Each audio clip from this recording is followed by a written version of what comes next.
마가복음 14장 25절부터 33절까지. 큰 무리들이 그분과 함께 갈 때 그분께서 돌아서서 그들에게 이르시되 어떤 사람이 내게 오면서 자기 아버지나 어머니나 아내나 자녀나 형제나 자매나 참으로 자기 생명도 미워하지 아니하면 능히 내 제자가 되지 못하고 누구든지 자기 십자가를 지고 나를 따라오지 아니하는 자도 능히 내 제자가 되지 못하리라. 너희 중에 누가 망대를 세우려 할 때에 자기가 가진 것이 그것을 완성하기에 충분한지 먼저 앉아서 그 비용을 계산하지 아니하겠느냐. 그렇게 하지 아니하여 그가 기초만 놓은 채 그것을 완성하지 못하면 그것을 보는 모든 자가 그를 조롱하기 시작하여 이르되 이 사람이 세우는 일을 시작하고 완성하지는 못하였다 하리라. 또는 어떤 왕이 다른 왕과 전쟁을 하려 할 때에 자기를 치려고 2만 명을 거느리고 오는 자를 자기가 1만 명으로 당해낼 수 있을지 먼저 앉아서 곰곰이 생각해 보지 아니하겠느냐. 만일 그렇게 할 수 없다면 다른 왕이 아직 멀리 있을 때에 그가 사신단을 보내어 평화의 조건을 구하느니라. 다 같이요. 이와 같이 너희 중에 누구든지 자기의 모든 소유를 버리지 아니하는 자는 능히 내 제자가 되지 못하리라. 아멘. 자, 오늘 여러분이 지금 읽으신 9절 26절에 예수님께서 내 제자가 되지 못하고 27절에 내 제자가 되지 못하리라, 33절에 능히 내 제자가 되지 못하리라 이렇게 말씀하신 것을 통해서 여기서 내 제자 하면 누구 제자예요? 예수님의 제자죠. 그래서 예수님의 제자 이런 제목으로 말씀을 드리겠습니다. 자, 제자가 뭔지 이거부터 생각하면서 오늘 말씀을 전하겠습니다. 사전적으로 우리가 보면 제자는 그 스승으로부터 가르침을 받는 사람, 그런 의미가 있습니다. 그래서 예수님께서 지금 내 제자 이렇게 말씀하셨을 때 이건 이제 예수님을 스승으로 모시고 예수님에게 가르침 받기로 한 사람, 그렇게 말할 수가 있겠죠. 그래서 예수님의 교리 또 예수님의 가르침을 받아들여서 예수님의 추구가 내 추구가 되게 하고 또 예수님의 생각을 존중해서 그분의 생각대로 나도 살아가려고 하고 이런 사람을 우리가 예수님의 제자다 이렇게 할 수가 있습니다. 예수님을 따르는 사람을 가리켜서 예수님의 제자다 그렇게 말할 수가 있는 거죠. 자, 그런데 여러분 예수님의 제자가 되어야만 구원을 받는 것입니까? 그렇지는 않죠. 구원받지 못하고도 내가 예수님처럼 살아보겠다 생각할 수도 있는 거니까. 그런데 반대로 구원받은 사람은 예수님의 제자입니까? 예, 예수님의 제자죠. 근데 문제는 뭐냐면 그 사람이 제자답게 사느냐, 제자답게 살지 못하느냐, 이제 그런 문제가 있는 거지. 실제로는 구원받은 사람은 다 예수님의 제자가 됩니다. 왜 그렇습니까? 구원받은 사람은 예수님의 가르침을 받아들인 거잖아요. 그리고 예수님의 생각을 존중하는 거잖아요. 예수님의 추구를 자기의 추구로 삼는 거잖아요. 예수님을 주인으로 모셨으니 자기도 예수님이 원하는 대로 살고자 할 거 아닙니까? 자, 그런 면에서 보면 구원받은 사람은 다 누구나 예수님의 제자다 이렇게 말할 수가 있습니다. 그래서 이 생각이 약화되거나 예수님의 제자라는 그런 생각이 희미해질 수도 있지만 이런 설교 말씀을 듣든지 성경을 통해서 예수님의 제자라고 이렇게 제시받을 때 진짜 구원받은 사람은 그거를 거부하지 않습니다. 그러니까 뭐라고 말할 수 있느냐? 구원받은 사람이라면서 나는 예수님의 제자로서 살기는 싫습니다 이렇게 말할 수 있는 사람은 없다는 거죠. 그러니까 여러분이 구원받았으면 다 예수님의 제자로서 살아가는 것이 마땅한 거고 이제 얼마나 제자다운 삶을 드러내느냐 그렇지 못하느냐 그 차이, 그런 문제가 있기는 해도 우리가 본질적으로 구원받았으면 예수님의 제자라는 건 다 인정하게 된다는 거죠. 자, 그러면 예수님의 제자가 제자답게 살기 위해서 필요한 게 뭘까요? 사실 오늘 예수님이 이 본문을 통해서 하시는 말씀은 그걸 알려주시는 거예요. 자, 이 본문에 보면 25절 이렇게 시작되죠. 같이 읽겠습니다. 25절. 큰 무리들이 그분과 함께 갈 때에 그분께서 돌아서서 그들에게 이르시되 그랬어요. 큰 무리가 그분과 함께 간다 그렇게 돼 있어요. 아마 이 사람들은 예수님을 따르는 사람들로 보여져요. 그 속에 예수님의 제자들이 있겠죠. 물론 적대감, 그리고 예수님을 시험하려고 하는 생각, 뭔가 잘못된 게 드러나지 않을까라는 생각을 가지고 따르는 사람도 있겠지만 대개는 예수님으로부터 듣고 싶고 배우고 싶고 알고 싶어하는 그런 사람들이 따랐겠죠. 그런 사람들 우리가 예수님의 제자다 그렇게 말할 수가 있습니다. 그런데 이 사람들에게 예수님 뭐라고 말씀하셨냐면 26절 그리고 27절 33절에 보면 이렇게 하지 않으면 능히 내 제자가 되지 못한다 이렇게 말씀하셨어요. 자, 이거는 여러분이 생각하셔야 될 게 예수님이 이 표현을 하실 때 이렇게 해야만 제자가 된다라고 생각하기보다는 반어적인 표현으로 이해하셔야 돼요. 그러니까 내 제자라면 이렇게 살아야 된다라는 말씀이고요. 이렇게 살 때 내 제자다움을 드러낼 수가 있다라는 뜻으로 얘기를 하시고 믿으셔야 되는 거예요.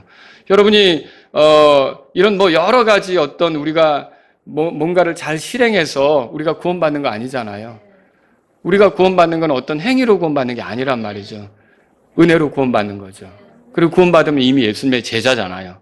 그 다음에 남은 문제예요. 어떻게 예수님의 제자답게 사느냐가 남아있는 문제죠. 그러니까 이걸 반어적으로 여러분이 이해하셔야 돼요.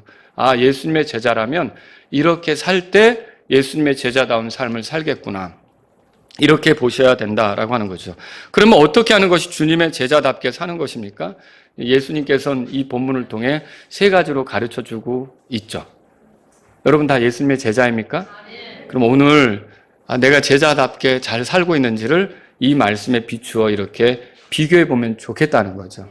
그리고 좀 제자답게 살지 못했다면 이 시간이 여러분이 주님, 내가 제자답게 살고 싶습니다. 저를 좀 도와주세요. 라는 뜻으로 돌이키는 시간이 되면 좋겠고, 그래도 여러분이 말씀에 비추어 나름 그렇게 가려고 하고 있다면 주님, 계속 흔들림 없이 주님의 제자로서의 길을 가도록 도와주세요. 라고 요청하는 시간이 되면 좋겠다는 거죠. 자, 그러면 예수님의 제자는 어떤 식으로 삽니까? 첫 번째로요, 예수님의 제자는 예수님을 향한 사랑이 먼저예요.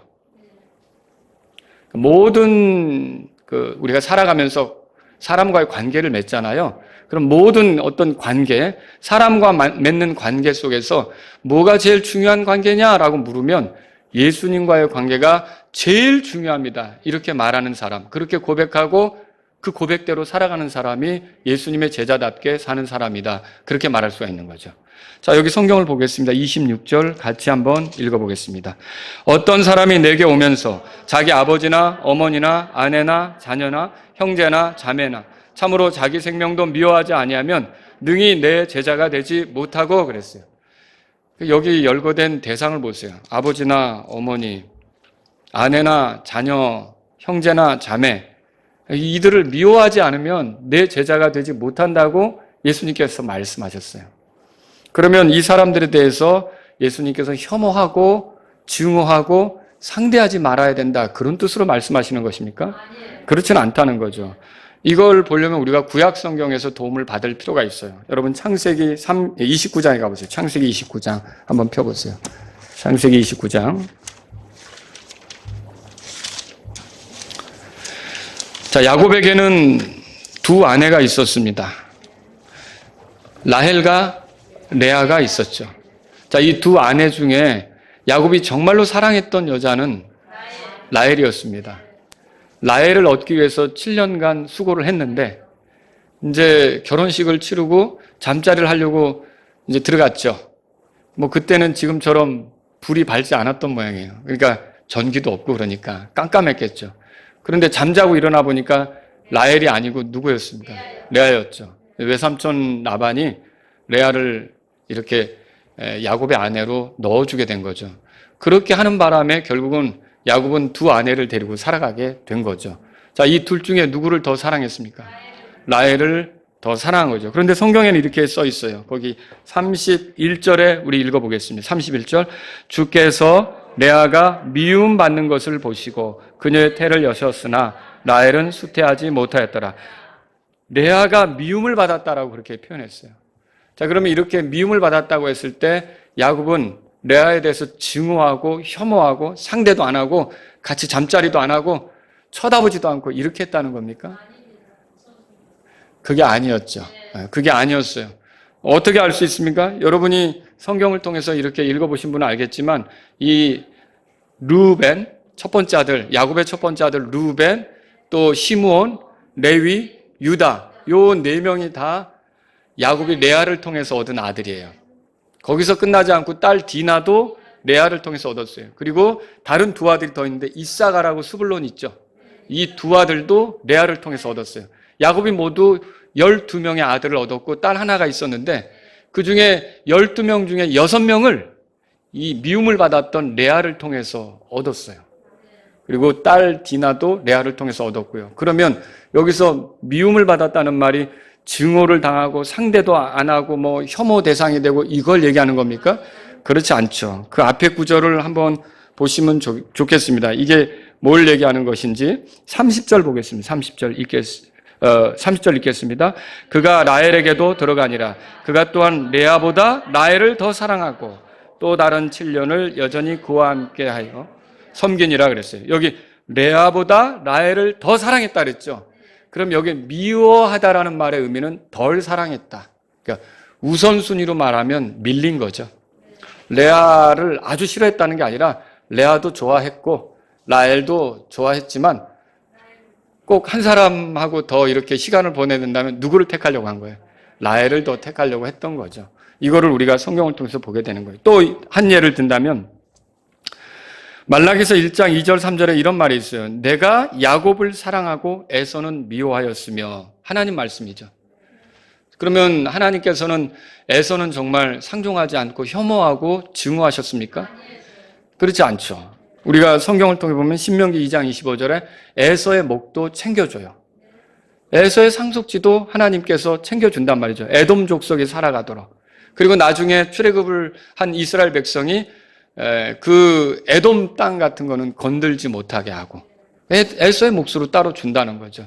그럼 뭐예요? 하나님은 에서도 사랑하고 야곱도 사랑했지만 조금 더 그 둘 중에 우선순위로 본다면 야곱에게 더 총애를 보이고 사랑을 보이고 호의를 보였다는 것을 우리가 알 수 있겠죠. 자, 이런 말로 여러분이 지금 예수님께서 오늘 본문에서 아버지나 어머니나 아내나 자녀나 형제나 자매 이런 그 참으로 자기 생명도 미워하지 아니하면 할 때 미워하다라는 의미를 이제는 적용해서 이해할 수가 있을 것입니다. 자, 이게 아버지나 어머니를 증오하라는 말이에요. 여러분 성경에서 부모를 공경하라고 그랬죠. 그렇죠? 또 아내를 아주 증오하라는 말이에요. 결혼해놓고 아내를 그리스도께서 교회를 사랑하시는 것 같이 아내를 사랑하라고 그랬잖아요. 그리고 자녀들은요. 여러분 우리가 마땅히 자녀를 양육하고 훈계해야 되는데 사랑으로 해야 되는 거 아닙니까?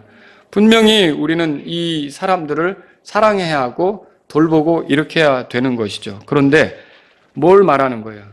그 관계가 다 나한테 중요하고 소중한 건 맞지만 결정적으로 그 관계와 주님과의 관계를 놓고 겨뤄야 될 때, 가늠해야 될 때는 여러분과 저는 항상 예수님이 우선이 돼야 된다는 거죠. 그것이 지금 예수님의 제자의 모습이다라고 하는 거예요. 모든 관계에서 주님의 관계가 항상 먼저 고려돼야 된다는 거죠. 그래서 저와 여러분들이 예수님의 제자라면 살아갈 때 사람을 실망시키지 않겠다고 주님을 실망시키는 일을 하면 안 되는 겁니다. 사람을 기쁘게 하겠다고 주님이 기뻐하지 않는 일을 하면 안 되는 거라는 거죠. 예수님의 제자는 물론 사람을 기쁘게 하려고 합니다. 예를 들어 바울이 이랬죠. 고린도전서 10장 33절에 보니까 예수님의 제자인 바울이 뭐라 그랬냐. 많은 사람이 구원을 받도록 내가 내 자신의 유익을 구하지 아니하고 그들의 유익을 구하면서 모든 일에서 모든 사람을 기쁘게 하는 것 같이. 바울은 많은 사람이 구원받도록 하기 위해서 그 사람들이 기뻐하는 것을 했단 말입니다. 그런데 결정적으로 어느 순간엔 또 이렇게 얘기해요. 갈라디아서 1장 10절에 보면 내가 아직도 사람들을 기쁘게 한다면 결코 그리스도의 종이 아니니라. 사람을 기쁘게 해야 될지 그리스도를 기쁘게 해야 될지 그런 결정적으로 가늠해야 되는 순간이 있잖아요. 그럴 때 사람을 기쁘게 한다면 그리스도의 종이라고 할 수 없다는 거죠. 그런 때는 누구를 기쁘게 하는 걸 택하는 거예요. 주 예수 그리스도를 기쁘게 하는 걸 택하는 거죠. 그게 예수님의 제자의 모습이라는 거죠. 여러분 우리는 어떻습니까? 사람을 얻고 싶어서 주님으로부터 멀어지는 선택. 이거 예수님의 제자의 모습이 아니라는 거죠. 친구를 얻고 싶어서 주님으로부터 달아나는 선택. 이거 예수님의 제자의 모습이 아니라는 거죠. 세상에서 뭔가 지위를 얻고 명예를 얻고 이런 것 때문에 내가 예수님에게 수치가 될 만한 그런 일들을 서슴지 않는다. 이건 예수님의 제자의 모습이 아니라는 거죠. 저와 여러분들은 항상 예수님이 가장 제일 중요한 사람이 될 때, 중요한 분이 될 때, 중요한 존재가 될 때 결국은 우리가 예수님의 제자임을 드러낼 수 있다는 거죠. 예수님의 제자는 이처럼 예수님보다 다른 무엇을 더 사랑하지 않습니다. 그래서 우리가 주 예수보다 더 귀한 것은 없네, 그런 찬송이 있잖아요. 이걸 부를 수 있는 건 예수님의 제자들이 부를 수 있는 거예요. 만일 예수님보다 친구 사귀는 게 더 좋아요, 예수님보다 내가 노는 게 더 좋아요, 그래서 예수님에 대해서 이렇게 소외시키고 예수님을 이렇게 뭐라 그럴까, 열심히 예수님을 사랑하는 게 아니라 따돌리고 등 돌리고 이렇게 한다 그러면 어떻게 주 예수보다 더 귀한 것은 없네를 노래 부를 수가 있겠어요? 그렇게 부르는 건 입술로만 불러서, 부르고도 진짜 구원받은 사람은 양심의 가책으로 힘들 거예요. 그렇지 않겠습니까? 우리가 부족해도 그래도 내가 주 예수님보다 없습니다. 설령 여러분이 잘못해서 그런 함정에 빠질 때도 있어요. 유혹에 넘어가서 예수님을 위해야 되는데 사람을 위하기 위해서 움직일 수도 있다는 거죠. 그런데 진짜로 구원받은 사람은 어떨까요? 네, 그때 이건 아니었지, 내가 예수님의 제자인데 왜 이런 선택을 했는가라고 돌이킬 수밖에 없다는 것이죠. 여러분에게 여쭙습니다. 여러분은 모든 인간관계, 세상에 많은 것들이 있는데 그 중에 가장 귀한 것은 예수님과의 관계고 예수님이 내 삶에서 가장 중요한 분, 우선적인 분이라고 믿으십니까? 예수님의 제자다운 삶을 살 때 이 마음이 있어야 되는 거죠. 이것이 예수님의 제자로서 이제 그 제자다움을 드러낼 때 필요한 것이다. 예수님께서 지금 이 말씀 하시는 거죠. 두 번째로요, 예수님의 제자는 예수님을 위한 어려움을 각오합니다.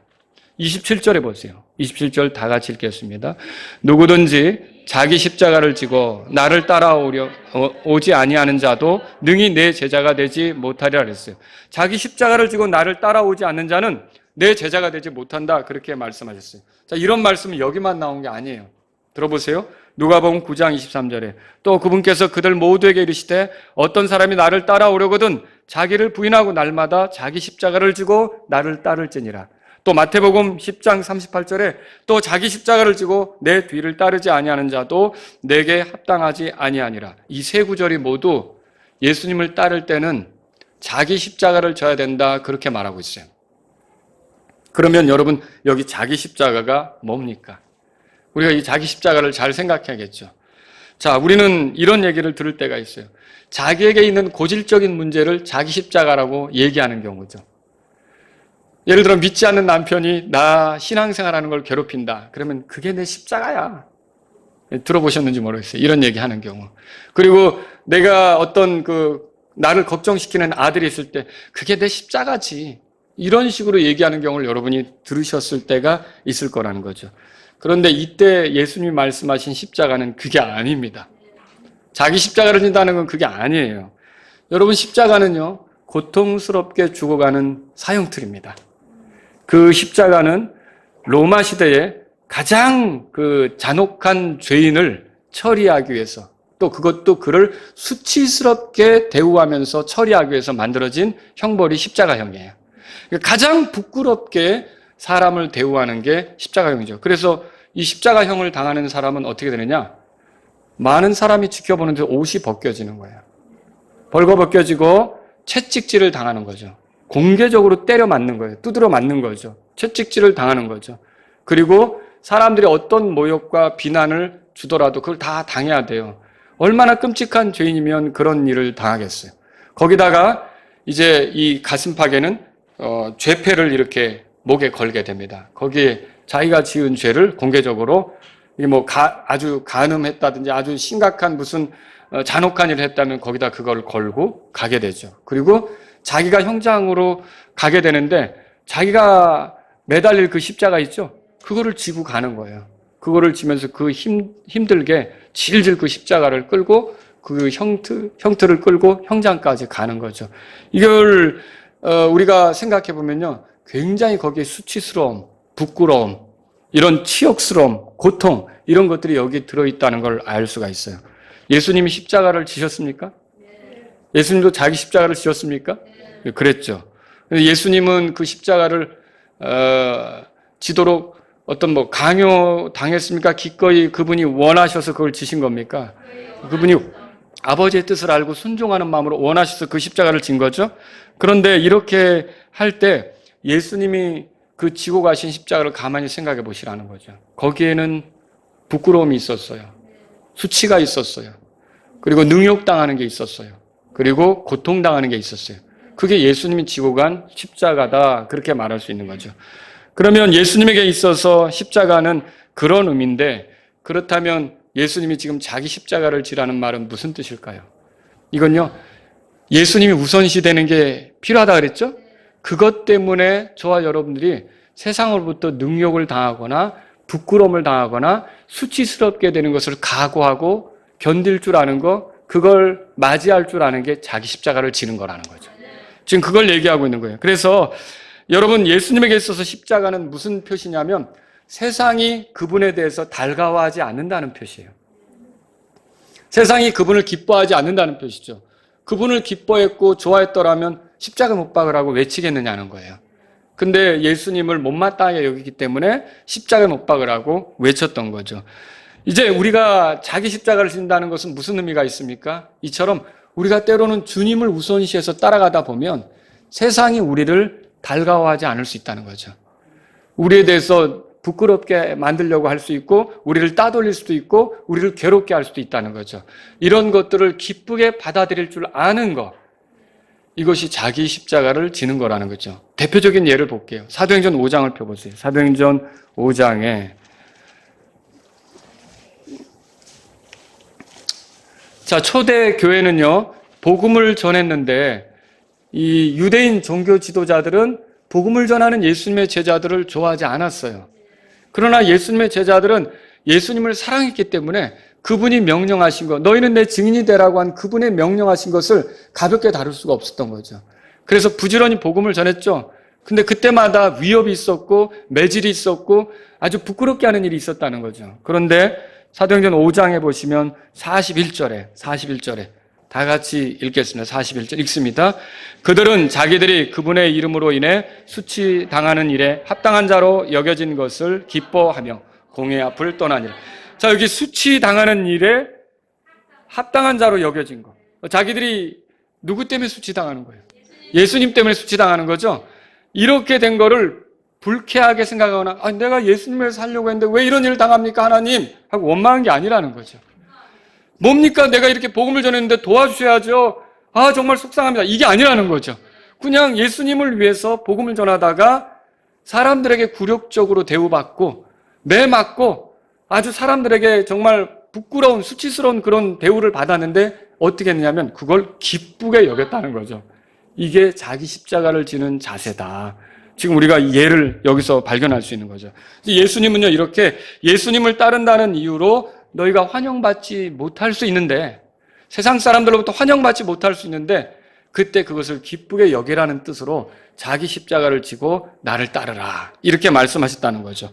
저와 여러분들은 이렇게 예수님을 따르다 보면 사람들로부터 미움도 받고, 또 부끄러운 일도 당하게 되고, 능욕하는 일도 당하게 되고, 따돌림도 당할 수 있고요. 멸시도 당할 수가 있다는 거죠. 그런데 그때 낙담하고 위축되어 있는 게 아니라 그걸 기쁘게 여기면서 주님을 위해서라면 이런 자세가 자기 십자가를 지고 주님을 따르는 자세다라고 성경을 통해 보게 되는 거죠. 여러분, 이렇게 따르는 게 쉬운 일이겠습니까? 어렵겠죠. 우리도 사람이다 보니까 속이 뒤집혀진다고 하고 막 발끈하면서 왜 이런 식으로 돼야 되는지 저항하려고 하고 또 하나님께 불평을 쏟아낼지도 모르겠어요. 그런데 예수님이 이렇지 않기 위해서 그 뒤에를 말씀하시는 거예요. 누가복음 14장에 가보세요. 28절에 너희 중에 누가 망대를 세우려 할 때에 자기가 가진 것이 그것을 완성하기에 충분한지 먼저 앉아서 그 비용을 계산하지 아니하겠느냐. 자, 이렇게 주님을 따르는 게 쉽지 않기 때문에 계산해보라는 거예요. 각오해보라는 거예요. 그리고요, 그렇게 하지 아니하여 그가 기초만 놓은 채 그것을 완성하지 못하면 그것을 보는 모든 자가 그를 조롱하기 시작하여 이르되 이 사람이 세우는 일을 시작하고 완성하지는 못하였다 하리라. 자, 건축을 하는데 기초만 놓고 건물이 올라가지 않는다. 그럼 얼마나 보기 흉해요. 예전에 제가 동암에서 목회를 할 때 그 간석 시장 있는 그쪽에 건물이 하나가 한 10층짜리 이렇게 좀 높은 게 있었는데 그게 오랫동안 그냥 이렇게 기초공사되고 이렇게 뼈대만 올라가고 그냥 방치된 채로 수년째 있는 거예요. 근데 그걸 지나가면서 볼 때마다 저건 왜 저렇게 됐는가? 시작은 했는데 왜 끝을 못 보고 있는가? 지금은 이제 다 끝났더라고요. 근데 그런 생각을 했어요. 보기가 흉하죠. 거기 뭐 이렇게 인테리어도 들어가고 뭐 간판도 들어가고 다 해야 되는데 마찬가지로 우리가 예수님을 따른다면서요. 만약에 우리가 이런 수치와 능욕, 부끄러움을 감당할 수 없어서 못하겠다라고 한다든지 나 정말 이런 식으로는 살지 못하겠다라고 우리가 화를 낸다든지 하나님께 불평한다든지 이러면 공사를 시작해놓고 끝마치지 못한 꼴이 되는 거 아닙니까?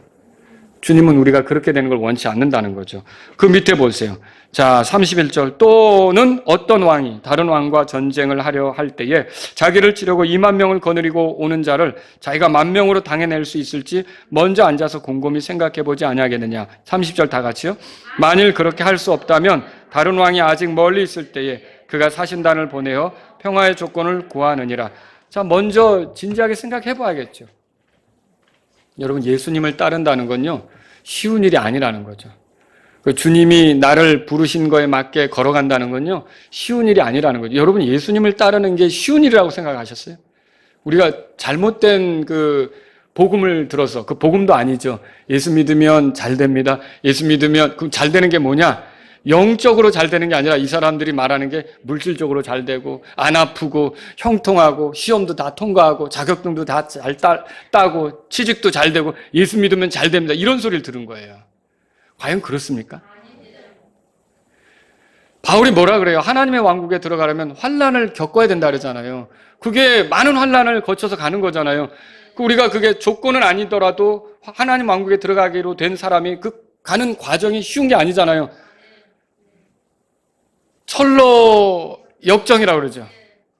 그 무슨 의미예요?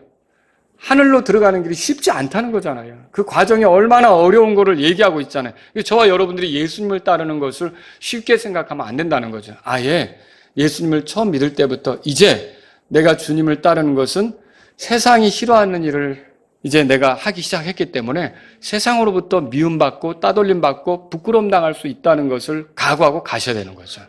이게 예수님이 자신의 제자들에게 그렇게 할 때 그게 제자다운 삶이 나타난다라고 말씀하시는 것과 같다는 것입니다. 여러분, 주님을 따르다가 만나는 여러 가지 어려움에 대해 각오해야 합니다. 주님께 순종하다가 사람들로부터 싫어요라는 소리를 들을 수 있어요. 여러분, 우리가 요즘에는요 SNS가 있어서 뭐 페이스북 하시는 분 있죠? 거기 글을 올렸는데 뭐 사람들이 좋아요 눌러주면 좋잖아요. 좋아요가 300개나 올라왔어. 그럼 여러분 막 좋아할걸요? 유튜브에 동영상 올렸는데 이것만 지금 드립다 늘어가고 있어요. 그럼 여러분 그 동영상 올려놓고도 초조할걸요? 왜 뭐가 문제가 됐는지. 근데 계속 좋아요만 눌러주면 어떨까요? 막 이제 뿌듯해지고 많은 사람이 좋아하는구나 이렇게 생각하겠죠. 근데 여러분 생각해 보라는 거예요.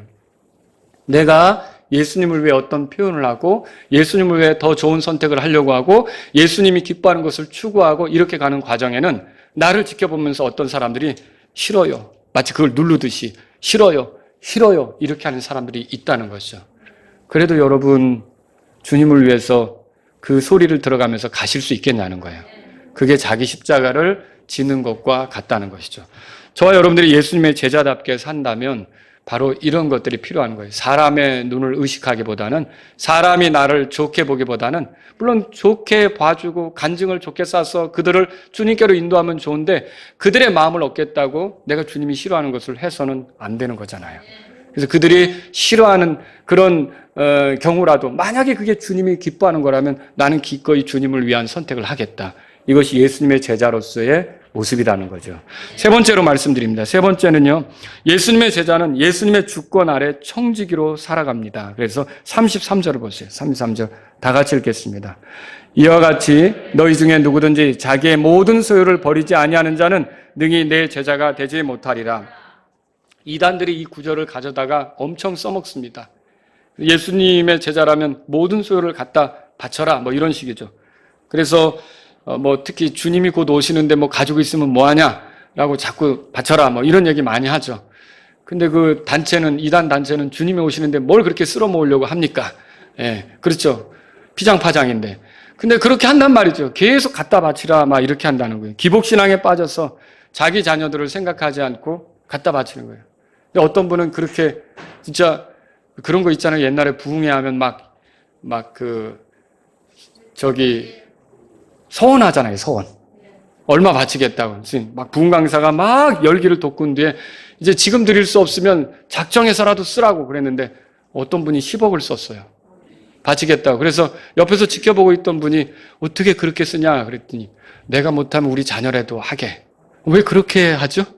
왜 그런 식으로 하는 거죠? 이게 정말 엉뚱한 거잖아요. 그렇죠? 여러분, 우리가 하나님께 바치지 말라는 말이 아닙니다. 여러분이 기쁘게 드릴 수 있잖아요. 감사함으로 드릴 수 있잖아요. 교회 피를 위해 드리는 것이 맞습니까? 당연하죠. 드리는 게 맞죠. 그런데 여러분과 제가 극단적이 되면 안 된다는 거죠. 성경에는 이렇게 말하잖아요. 누가 자기 친족, 특히 자기 집 사람들을 부양하지 아니하면 그는 믿음을 부인한 자, 불신자보다 나쁜 자라고 이렇게 성경이 말하고 있어요. 가족들에게 해야 될 것도 해야 되잖아요. 가족들에게 해야 될 것까지 다 무조건 갖다 바치면 되는 줄로 알고 생각하고 그러면 복을 받겠지라고 생각하는데 여러분 그게 과연 올바른 거냐는 거죠. 또 여러분 마태복음 15장 5절에 무엇이든지 내가 드려 부모님을 유익하게 할 것이 예물이 되었나이다 하면 칭찬받는 일입니까? 부모님에게 드릴 건데 하나님께 바쳤으면 됐습니다라면 이제 그게 칭찬받는 일이냐는 거죠. 아니라고 예수님이 서기관과 바리새인들을 꾸짖었어요. 하나님께 바칠 거는 하나님께 바치고 심지어 여러분 아시죠? 하나님의 것은 하나님에게, 카이사르에게 것은 카이사르에게. 읽어보셨죠? 우리가 하나님께 바칠 것도 있고요. 또 우리 가족들을 위해 쓸 것도 있단 말이죠.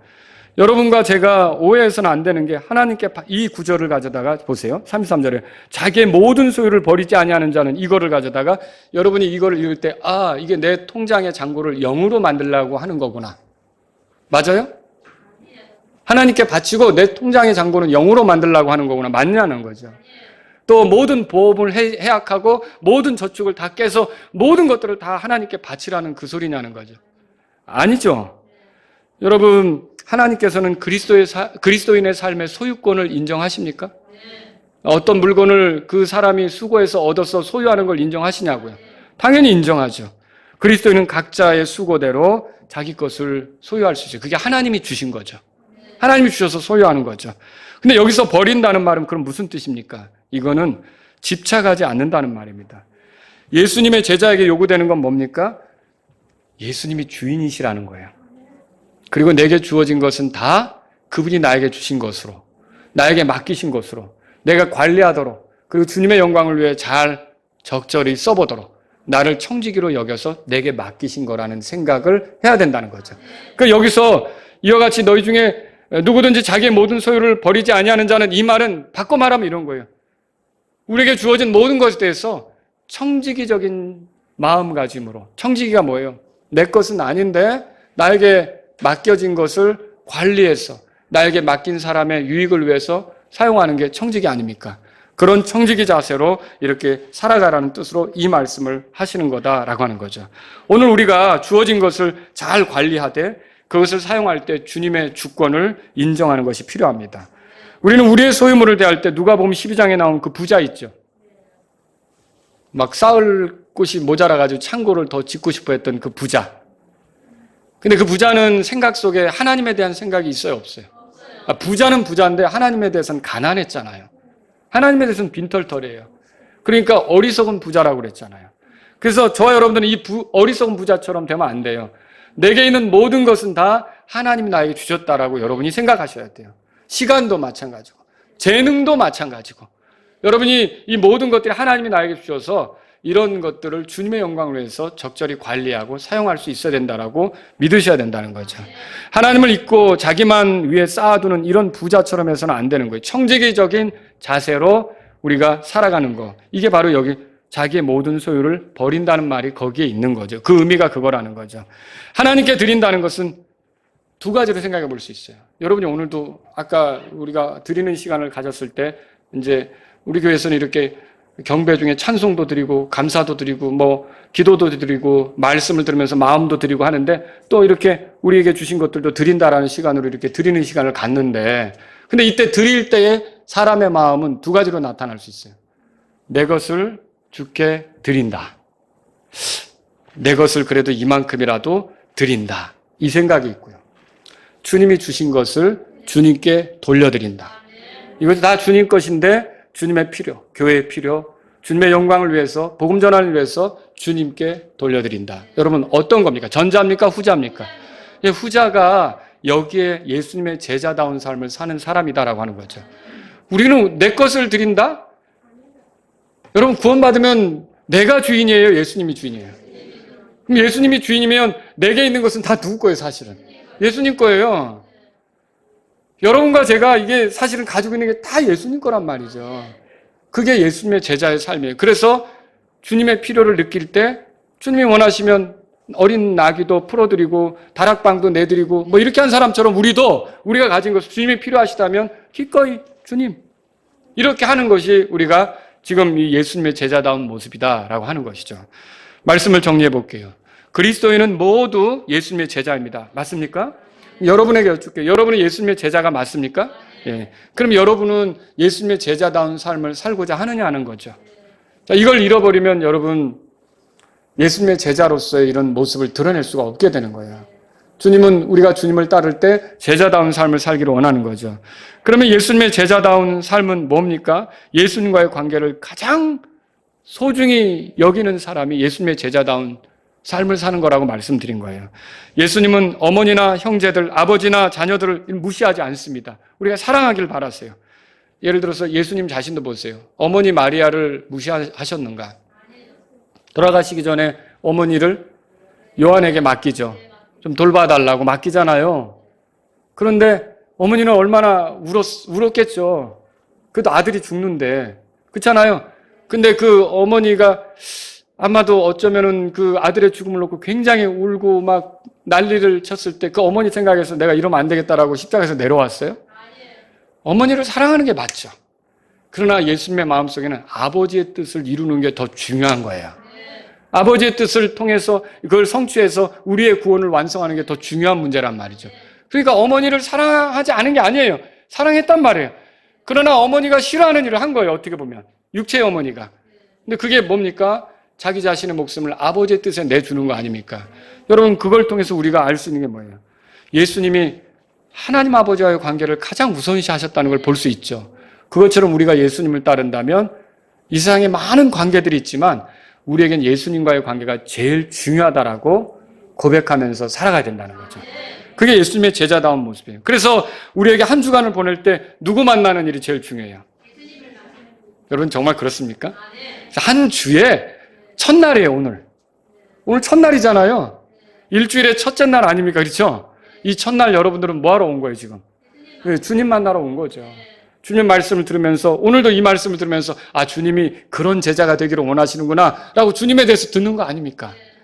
이렇게 여러분이 예수님이 우선이라면 한 주를 보낼 때 먼저 예수님부터 만나는 걸 생각한다는 거죠. 하루를 보낼 때는 어떨까요? 마찬가지겠죠. 하루 24시간을 보내는 중에 나에게 가장 중요한 시간을 따로 떼어놓겠죠. 그건 가장 중요한 시간은 뭐가 될까요? 예수님하고 조용히 교제하는 시간이죠. 성경을 읽는다든지 기도한다든지 주님을 더 묵상하면서 주님을 알아가는 그런 주님과만 있는 그런 시간을 빼앗기지 않으려고 하겠죠. 그래서 어떤 사람은 일찍 일어나서 새벽에 그 시간을 가질 거고 또 어떤 사람은 남들보다 직장에 일찍 출근해서 남들이 뭐 김대리나 뭐 이대리가 오기 전에 뭐 박주임이 오기 전에 내가 먼저 그냥 조용히 성경 읽으면서 기도하는 시간을 가질 수 있을 거고 또 어떤 사람은 퇴근하자마자 집에 돌아가서 제일 먼저 자기 방으로 들어가서 조용히 주님과 시간을 갖고서 나와서 저녁을 먹을 수도 있는 거고 여러분과 제가 하루를 보낼 때 누구와의 시간을 갖는 걸 제일 중요하게 생각하느냐는 거죠. 예수님의 제자다운 삶은 예수님과 함께 보내는 것을 가장 중요하게 생각하는 거예요. 그걸 잃어버리면 안 된다는 거죠. 또 예수님을 위한 어려움을 각오하면서 갑니다. 그렇게 하는 게 예수님의 제자다운 삶이라고 말씀드렸죠. 예수님은 하늘의 아버지를 위해 그분의 영광, 존귀 이런 걸 다 내려놓으셨어요. 우리를 구원하기 위해 아버지의 뜻에 맞추기 위해서 뭐 대우받는 거 이런 거 있잖아요. 이런 걸 다 내려놓으셨어요. 심지어 영원하신 그분이 죽는 존재가 되시기도 한 거예요. 이런 모든 것들을 내려놓은 거죠. 이런 걸 우리가 안다면 주님을 위해 어떤 일을 할 때 여러분들 주님을 위해서라면 우리도 사람에게 인기 얻고 싶은 거, 인정받고 싶은 거 이런 것도 내려놓을 수 있어야 된다는 거죠. 그래서 주님의 일을 할 때 사람들이 싫어하는 내색 때문에 힘들어하지 않는지 돌아볼 필요가 있어요. 막 이것 때문에 사람들이 힘들어하면 어떻게 할까? 이것도 문제라는 거죠. 또 내가 주님의 일을 하면서 불편한 눈총이 따가워서 그 용기를 못 내고 있다면 여러분, 우리가 예수님의 제자다운 삶이 뭔지를 오늘 말씀을 통해서 생각해보고 올바른 선택을 할 수 있기를 바랍니다. 기꺼이 주님을 위해서라면 어려움도 감당하겠다는 자세가 예수님의 제자다운 삶의 자세라고 하는 것을 기억하시면 좋겠습니다. 사실 예수님은 우리를 위해 먼저 어려움을 당하신 분이시잖아요. 이제 우리가 그 예수님을 위해서라면 우리도 어려움을 당하는 것을 우리가 아까 사도행전 5장에 나온 사람처럼 기쁘게 여기는, 여러분 좋잖아요. 보상 쌓을 기회를 얻은 거고, 믿음 보일 기회를 얻은 거고, 내 신앙을 입증할 기회를 얻은 거고. 근데 그때마다 우리가 불평하고 원망하고 짜증하고 감사치 않으면 도대체 예수님의 제자다운 모습이 뭐냐는 거죠. 무엇으로 신앙을 입증하려고 하느냐는 거죠. 저와 여러분들이 어려울 때일수록 더 믿음으로 주님 앞에 나아가실 수 있기를 바랍니다. 기쁨을 보여드리면서 또 예수님의 주권을 인정하고 청지기로 사는 것이 예수님의 제자다운 삶의 모습이라고 그랬어요. 예수님은 하늘과 땅에 있는 모든 것의 주인이십니다. 하지만 기꺼이 우리를 위해 가난하게 되신 걸 알고 계시죠? 자, 그분이 다 내려놓으신 거예요. 영원히 사는 것도 내려놓으시고 체면, 존귀, 영광, 합당하게 대우받는 거 다 내려놓으신 거죠. 우리를 위해 희생하셨어요. 예수님의 제자는 이렇게 예수님처럼 자기에게 귀한 것들을 내려놓도록 요구받을 때 주님이 원하신다면 기꺼이 그렇게 하겠습니다 라고 하는 것이 예수님의 제자의 모습이다라고 하는 것이죠. 예수님의 제자로서 예수님을 다른 무엇보다 사랑하며 예수님을 위해서라면 어떤 희생도 각오하고 예수님의 청지기로서 살아갈 때 우리가 예수님의 제자다운 모습을 드러낼 수 있다는 것이죠. 오늘 주님은 주님을 따르는 여러분들에게, 저에게 예수님의 제자다운 삶을 살아보라고 초청하고 계십니다. 다 같이 일어서시겠습니다. 오늘 이 말씀을 들으신 여러분 가운데 주님, 저는 구원받아서 예수님을 따르는 사람입니다. 예수님의 제자입니다. 내 삶이 예수님의 제자다운 그런 삶을 드러내는 삶이 되기를 원합니다. 이런 분이 있으시면 이 시간 주님 앞에 나아가십시오. 주님, 내 삶에서 많은 관계들이 있습니다. 그 어떤 관계보다 예수님과 나와의 관계가 제일 중요합니다. 제가 이 관계를 더 굳건히 하고 확고히 하는데 제 삶을 드리길 원합니다. 이런 분이 있다면 주님 앞에 나아가십시오. 주님, 제가 예수님을 따르는 데 있어서 어려움에 대해서 망설이고 주저하고 피하려고 했습니다. 하지만 예수님을 따르다가 예수님을 위하다가 생기는 어려움이라면 제가 기쁘게 받아들이는 믿음이 있기를 원합니다. 이런 분이 있다면 기도하십시오.